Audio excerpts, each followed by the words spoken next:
Hey y'all, I'm Dr. Phoenix, sex educator, sexologist, teacher of all things kink, love, pleasure, light, happiness, liberation. Some of you may already know because some of you have seen it already. It's been out about a week today. So I would like to let you know this is my first warning. I'm going to talk about a few other things, but eventually there will be some spoilers as I'm not necessarily reviewing the movie, but I am talking about it from the stance of how it related to me and how I felt like it paralleled to my life. So if you've been following me, and I hope you have, you may know a few things about me. I'll share a few more things for those who may not be familiar with me or who may be familiar with me and may not know these things about me. But this month we have been working on reawakening your sensuality, and that has played out deeper for me than I could have imagined. When I saw Sinners, like it really came full circle for me.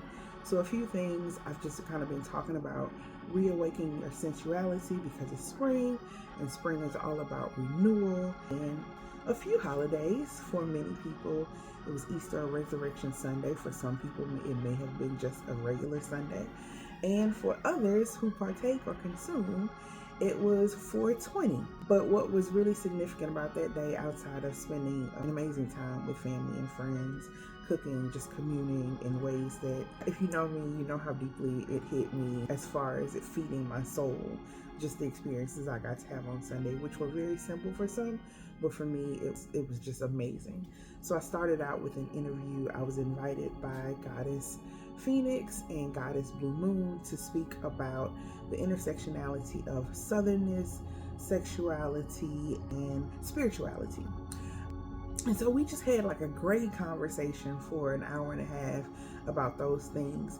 And the biggest thing that we kind of discussed, or the overall theme of the conversation, was trauma and how it relates to kink and sexuality. And then we looked at it from that lens of Southerness, sexuality, and spirituality, which a lot of times people may think that those things don't correlate or kind of like work together, but they are deeply rooted and ingrained in each other.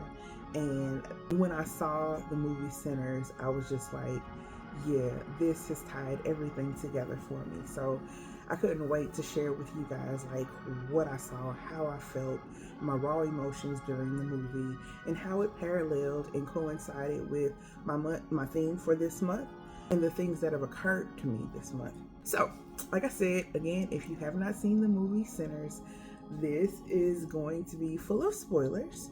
So I invite you to leave right now so that you are not upset with me because I've shared any type of spoilers with you. All right, like I said, full circle moment seeing Sinners. It was a beautiful depiction and offering. And it wasn't just a film, honestly. It was a ritual. It was a mirror. And throughout it, I really felt like the mirror was being held to me because I felt compelled and convicted and conflicted and all of the things. And some of those may have negative connotations, but I don't think they're necessarily negative, especially when it came to how I felt about it, because I like mirrors being held. And I often tell people don't like me. Mirrors show us our deepest insecurities, our ugliest parts. It shows us the beauty as well. But oftentimes when we look in mirrors, you go straight to the parts that you are most insecure about. And it's magnified, it's amplified. And that's kind of what that movie did to me. And as I kind of get deeper into it, I hope you understand how the mirror was held for me and what I saw as a reflection in that mirror. It is deeply rooted in Southern sermon, dressed in rhythm and rebellion, y'all. I love music. My daddy actually calls me a rebel. So again, these things are just all tying it into me and how I really felt about this movie. Like, I consider it to be a love letter to the South, to the spirit, to the body, and to the Black complexity. So I saw a lot of people talking about like how the movie related to Black people specifically. It could be a movie that related to many people, because we also had some other people in the movie, like the Irish, who seemed to have a similar type experience, like similar things. I just thought it was really, really good. When I was watching, I felt a sense of reflection And low-key conviction, like I really hated to use that word, but like it's the word that keeps coming up to me, so I can't help but feel it. When I watch movies, I usually relate it to my life because I learn by something having to be like real to me. So oftentimes it may come off as very egocentric because I'm relating it to something I know. Again, I'm taking this from my lens. So who do I know better than me? So I often, as people are talking, my brain is going and it's relating it to a situation so that I can process and maybe empathize or sympathize or better understand that thing. And so this movie was no different. Art often has a way of depicting life, and for me, this movie definitely did that. So this was something really ingrained into me when I was working on my dissertation. My major professor always said that we needed to operationally define stuff. So I am going to operationally define things. But I just want to talk about simply a little bit about the juxtaposition of Sammy, who was a lead character. I guess some may say, yeah, a lead character in the movie, and in my life. So like I said, a little bit about me is I was raised in the South, kind of just like in the movie was set in Mississippi, but I was raised in Louisiana, which is deep South. So there are certain traditions that we have, and not only just raised in the South, I was raised in a Baptist church. I had Christian upbringing, all of those things. I even finished Bible school. That may be a fun fact that some others know about me, but I went purely for, I would say, my own edification. I love learning. I really love learning. But I will say, during the time that I was in Bible school, that curiosity did not end, and I found myself asking questions that weren't necessarily answered, and it was more so, don't question God, or don't question the mysteries, or anything. And I'm just like, I've been questioning stuff since I was a little kid. And again, if I'm learning by making stuff relatable, I'm just like, some of this stuff isn't adding up for me. But that is a great part of my life. I'm not a preacher's kid like Sammy is, but I am the granddaughter of a preacher. And I can remember when my grandfather was still here, who is the preacher, he asked me, once I finished Bible school and I got my PhD the same year. So he expected, I guess, what would be great things, or for me to enter the ministry. And I can remember him clearly asking me, all right, when are you going to get into the ministry? And I was like, I'm not. I went because I enjoyed learning. I wanted to know more things. And that is why I attended Bible school and finished Bible school. But it did help me grow as a person, not maybe necessarily in the way that I set out for it, but I learned lots of lessons. I learned lots of things about the Bible. I learned lots of things about myself. And just having that Southern, not necessarily Southern Baptist, but that Southern and Baptist upbringing, parents who were really into, the Bible and guiding principles, those things still stick with me today, even though my path may be a little bit non-conventional, or my ministry, because I really feel like I'm walking in my truth in my ministry, serving the people who need to be served in this capacity at this time. I feel like that is. So I find myself having conversations with my dad sometime, who is still deeply rooted in the church, but my parents don't judge me for my choices, my actions. They are fully supportive of me. Maybe they don't always understand, but they are very supportive, and I appreciate that, and I know that to be a blessing in itself. But, I share to them, and especially my dad, I'm like, I'm walking in my truth. I am serving my ministry. This is my ministry. And to which he said, if you believe that, the source, I trust what you say. And, again, it may not fully align with who they are as people. I'm talking about my parents, but they support me in my endeavors and allow me to walk in my truth and to serve in my capacity in the ministry that I see fit. I took a few notes because I love talking, so I tend to get off track sometimes. So if you see me looking down, breaking my view, it's because I'm just kind of like referring to my notes to kind of make sure that I've done, everything that I wanted to talk about.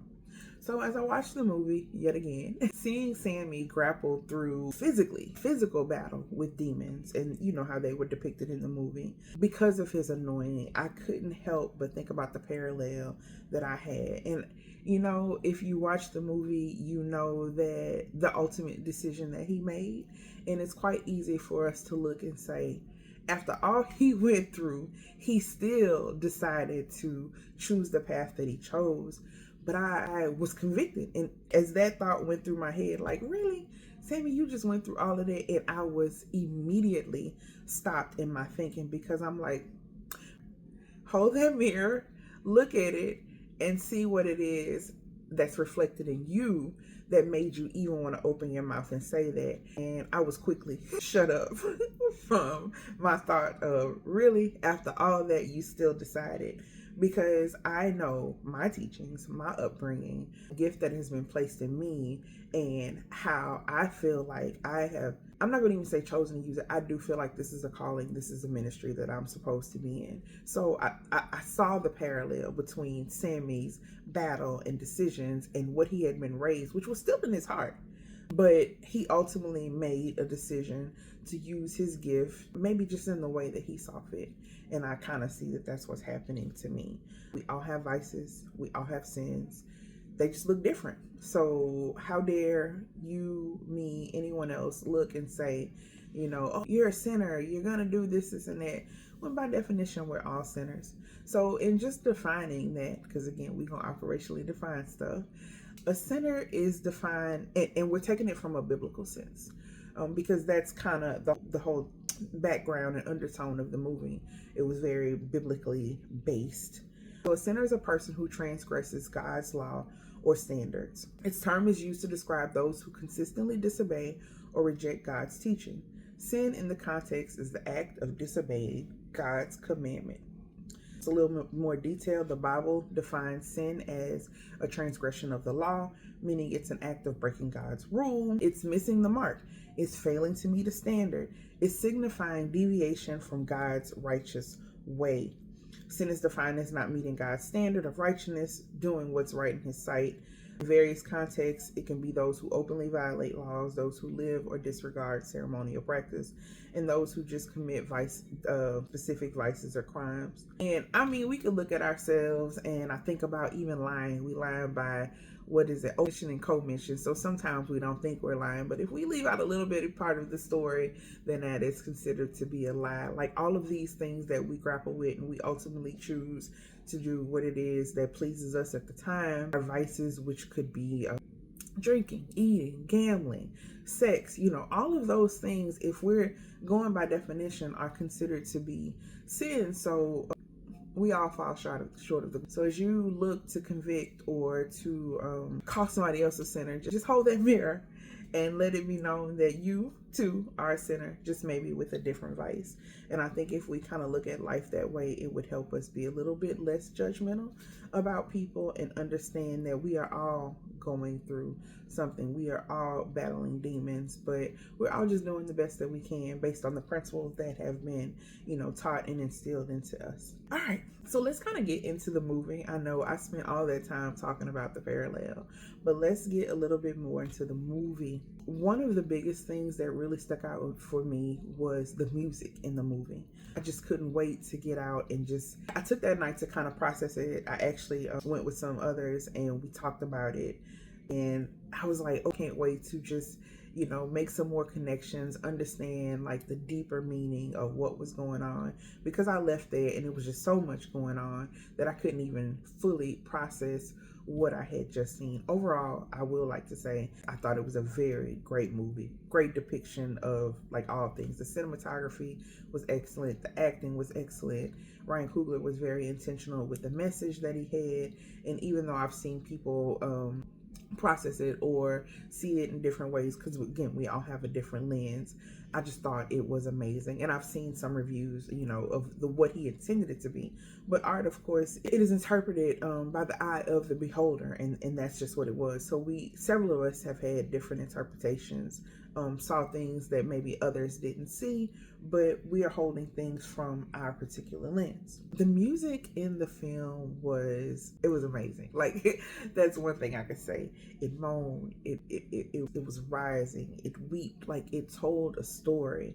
Gospel choirs, like I don't know about y'all, but I will listen to some gospel music and it still touches me and moves me to date. And blues is also deeply rooted in, Southern tradition, sorrow, sass. And it's times that make you remember saying yes. It's times that make you just feel and go and be in the moment. And the music in Sinners did not just, it wasn't just that. It wasn't just like a background element. It preached, it confessed, it comforted, it did so many things. And I couldn't help but think about the power of music. I'm not going to really get into the science of it because it's something I want to research more. But music is transformative. I know it has the opportunity or the capacity to take me to a different time, a different place. I can escape this world through music. Music just holds a great power. It can actually be controlling of the mind and senses, which I feel like the movie really, that was an undertone of the movie, just the power of music. And there were particular scenes where it wasn't necessarily undertone. It was just blatant and in our face about the power of music to transcend time, transcend space, lower the veil, do all the things, because in a certain part of the movie, we were able to see the past, the present, the future. We saw the ancestors of different people and how music just kind of brought it all together and connected us and made us not be separate beings, but, one. And music does have that power to go against language barriers. We see people who may not speak another language, but privately sing songs in a whole nother language that they may not even understand, but it feels good to them. It tells a story. It speaks, and music just has the power to do that. And that is what the music was for me. And in that movie, and like I said, it was also a great part of the story. It sets the tone before a single word is even spoken, and it primes our nervous system. It shifts the brain activities in ways that open the memory, empathy, and deeper awareness. In Sinners, Ryan Coogler harnesses the power masterfully. Every note, every chord, every choir swell acts of emotional scaffolding, guiding us through grief, revelation, sensuality, and spiritual awakening. The music in Sinners is not just heard, it is felt. And y'all, I really did feel it. It is the bones and blood. It's the mirroring of internal conflicts of the characters and anchoring the sacred intersections of Southerness, sexuality, and spirituality. And that's what my whole talk is going to be about. Sensuality, sexuality, Southerness, all of those things. And you see how that came full circle, because that's what I talked about on Sunday. It's a film that was based in the South, and it's not just the South is not just a background drop. It's actually a character. It breathes, it remembers, it judges, it forgives. It's the porch swing and the prayer circle, the pine trees and the whispers. It's the place where everybody knows your name and your business. In Sinners, Southerness is thick, not just in an accent, but in expectation. You feel the weight of legacy in every frame, the burden of being good. I've had that fear of being different and the fire for wanting more. And that definitely resonated with me. It reminded us the South births both beauty and bondage, and that beauty and bondage is still seen to date. It teaches you how to survive, but sometimes it forgets to teach you how to be free. And I think in Sammy's choice, he chose bondage to a degree, but he also chose freedom the way that he saw fit. Now, y'all know that I love to talk about sex and sexuality, and Sacred Force is something I am getting more into, but Sinners did a great job of depicting that with fire and reverence.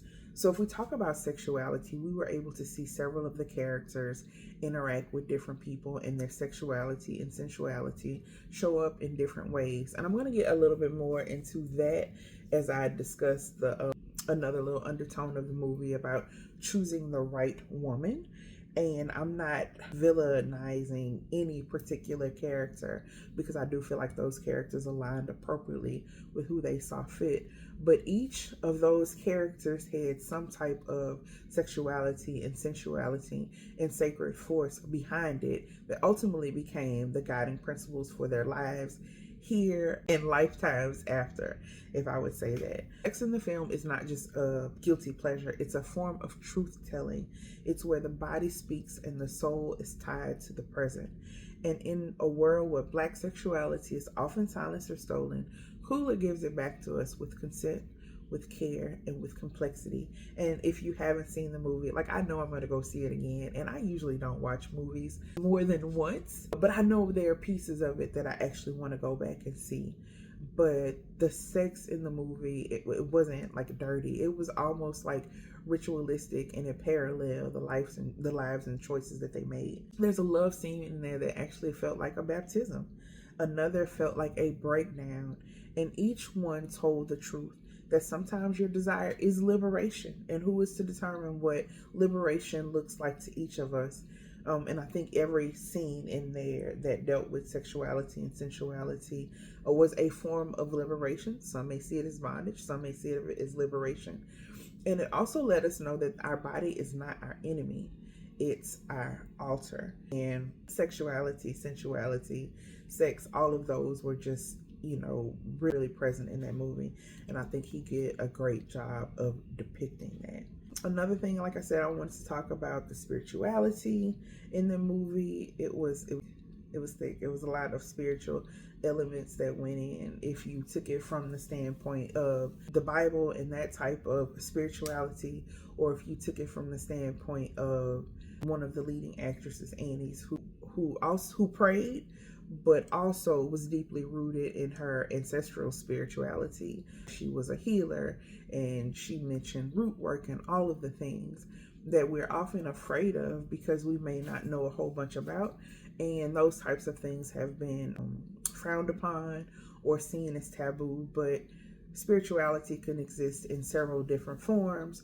Rituals exist in several different forms. And I'm not going to even go off on a tangent into those things, but spirituality ran deep throughout the movie. Father was preaching righteousness, but he was holding regret. A mother was praying over her son that she didn't even know how to save. But God was present. And just like I told y'all, I feel like God is ever present in my journey, in my walk. God was still present with Sammy and every person who had to battle with what it was going on with them. It didn't just give us a clean church version of faith, it gave us a messy kind. We were actually able to see spirituality, sin, forgiveness personified in antagonists of the movie, which were the vampires, or some may have seen as demons and devils that we had to wrestle with. I think it was also symbolic of the choices and the vices that we make, because the vampires came offering a form of liberation, a form of, eternal life. So it made me think about how we choose things based on comfort. One of the characters was grieving, and the vampires offered her comfort in her time of grief. So what are some of the things that we immediately go to for comfort? For some, it may be drinking. Now, and one of the main characters, that was his form of comfort. Like, he really enjoyed drinking. He had his corn liquor, and it served a purpose and did what he needed to do. I said this a little bit earlier. Some of us go to sex like it's that immediate gratification. And I'm often saying that sex is like the closest thing that we get to heaven on earth. I mean, it feels great. It feels amazing. It's a way for us to escape. It's a way for us to deep practice embodiment and actually be in our bodies and connect with others. And I mean, let's be honest, it's just an amazing feeling. Some other vices, gambling. There are all kind of things. Dancing. People may consider that to be, not the best thing. But the vampires offered this type of comfort, and so I just felt like that was a parallel of, not just a physical being or looking at a vampire or something that we consider to be demonic, but we have spiritual warfare when it comes to all types of things and all types of vices that we choose. So that was really present in there. But I think ultimately the underlying tone of the spirituality is just finding your own truth. What works for me may not work for you. You may have been raised in a different place or time, and you see life differently. You've seen life through a different lens. You've been through different things. So the me that I am today, right now, the lens that I'm looking through may look very different in the future. But as far as where I am right now, like, that's how I see it. I saw the beauty in the struggle and the holiness in the hurt. So again, spirituality ran really deep through that movie. Some people may have related to different characters. Some people may have processed things a little bit differently. Some people may have been on the vampire side, because they had their own beliefs. And technically, I guess, what made their beliefs wrong? Like, they saw it through a lens, and it was a choice that they made, I guess, kind of to a degree. And just thinking about the inviting in, like, the vampires waited. They had to be invited in. And I know that that's just kind of like a backdrop for vampires, but it made me think of us openly making choices to choose these vices. I guess I would just say that. Like, the Bible doesn't just walk up to us and jump in our mouths. Like, we invited in sex. Well, sometimes it can be forced upon us, but for the most part, the vices that we choose, we make the decision to choose them. We readily welcome them in for whatever reason. Maybe it's just that temporary satisfaction.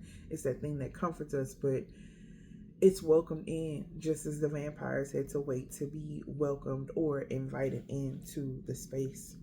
I mentioned a little bit about choosing the right woman. And again, as I look back and I reflect on each character, whether it was Annie, Mary, Grace, Perline, those people chose those women based on their particular needs, and it affected their lives, their life that particular night as the stuff was happening, and how life played out in the future. And I can't say that any of those choices were right or wrong. They definitely fulfilled a need. But I guess if we just want to talk about it, choosing the right woman to walk beside you, it's not about status. It's not about salvation, but it's more so about truth. And I think that they chose those women based on their truth. Some of the interactions with women were very brief, didn't even last, I guess I'd say a whole night, but it affected their lifelong choices, how they choose to walk in their truth. And I can't, say anything negative about that, because we make choices to engage with those who we want to engage with, but it does affect our life and our walk. But how can we convict one for choosing their truth and walking in their truth when we decide, who we want to let in our life?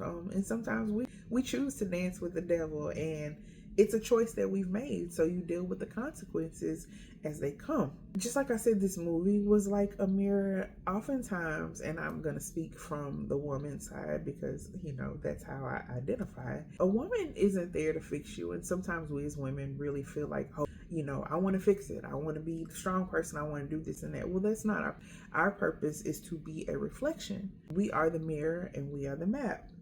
We are your softness. We are your spine. I think Ryan Coogler did a great job of not making a woman the savior, but she was more so that mirror, and she was that reflection, and she was that support in various ways. And I thought he beautifully. So the right woman in this story wasn't one that just held space for the shadow and the shine. They didn't just pray for you. They called you forward. And it was just beautiful to see each relationship develop and unfold in the way that it stuck with those characters as they developed that particular time and moving on. So what happens when Southerness, sexuality, and spirituality collide? You get a resurrection. You get a reckoning. A refusal to just be one thing. What do you get sinners? And like I said, we all fall short of the glory. So we are all sinners. We get a film that says your body is not a battleground, it's a birthright. That your past is not a curse, it's a context. That your desire doesn't make you dirty, it makes you divine. And maybe, just maybe, being a sinner is the first step to being fully, audaciously, and radically free. And y'all know I am a liberation guide, so I'm all about walking in your truth, being your most authentic self, and having this radical freedom or liberation. So I want to thank you for tuning in. I know I spoke a lot about that because I really felt very passionately about the movie, and I can definitely go deeper into other elements, but those were the elements that just kind of like, stuck with me. And I know I'm going to be processing it even more. Again, when I see the movie again, I'm going to see things that I missed the first time. My lens, even though it's a very short period of time, will be slightly different. So I'll see different things, and maybe I'll come back to you and talk to you about those. But I want to thank you for tuning in to this deep soul dive. If Sinners moved you, haunted you, healed you, I want you to share this episode with someone who needs to know pleasure, power, and that presence can coexist. Until next time, I want you to remember that your liberation lives at the crossroads of your body, your spirit, and your truth. I want you to stay soft, stay sacred, and stay sensual. This is Doc Phoenix, and I'm signing off. And until next time, I'll see you. So if you stuck around and you hadn't seen the movie, I hope this made you want to see the movie even more. I'd love to hear from you, like, what you thought about the movie, how you felt about it, if you felt convicted, because I feel like that was my first time actually opening up to someone saying, I really felt convicted during that movie. So I invite you to share your story. You can inbox me, you can email me, you can do whatever, and you can find all of that information on my Instagram page of Phoenix7, because you may be watching via YouTube, but on Instagram, on Facebook, and on TikTok. I'm Doc Phoenix 7. It's DOCPH and the number 7. So until next time, I will see you. Y'all have a great day.